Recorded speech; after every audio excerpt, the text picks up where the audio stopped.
Here we present our method for autograft augmentation of a rotator cuff repair with a biceps tendon patch. First, in the suprapectoral space, the biceps tendon is tenodiced and tenotomized proximal to the tenodesis. Visible is the falciform ligament as well as the tenotomized biceps tendon.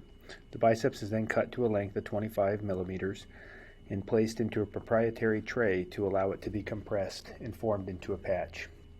An over tray is put on, after which a shoulder arthroplasty compression device is used to uniformly apply compression to the biceps tendon.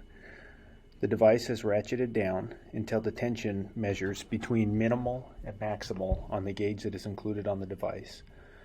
Once the appropriate tension has been achieved, a 4-minute timer is started and the biceps tendon is allowed to sit in the compressive device while the arthroscopy is continued.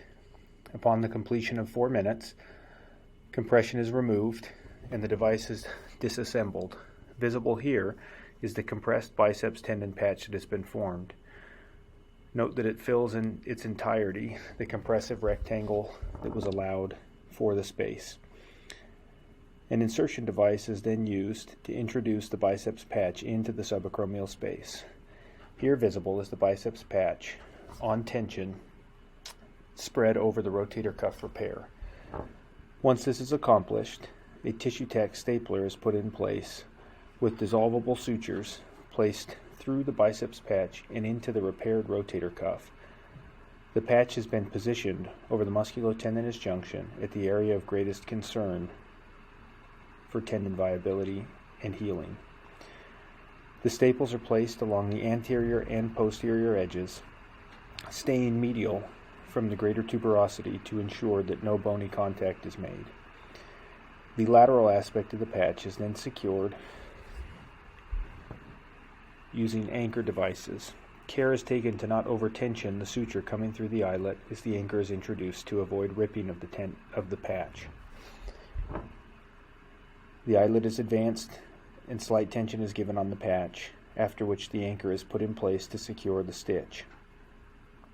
Note the sutures from the previous rotator cuff repair that is now underlying the biceps patch, which is serving to augment the repair. Once the anterior anchor is placed, the posterior is then placed in a similar fashion, again avoiding excessive tension on the stitch that is in the corner of the biceps patch to avoid tearing. Here you'll note that a slight amount of tension is given without over-tensioning and ripping through the corner of that biceps patch. Once appropriate tension is there, the anchor is inserted completely into the bone. The patch is again visible laying over the repaired rotator cuff tendon as well as the tuberosity.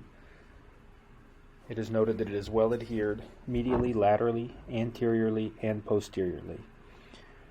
When the shoulder moves, the biceps patch stays well adhered to the repaired rotator cuff tendon and is able to move as a unit, as is demonstrated here.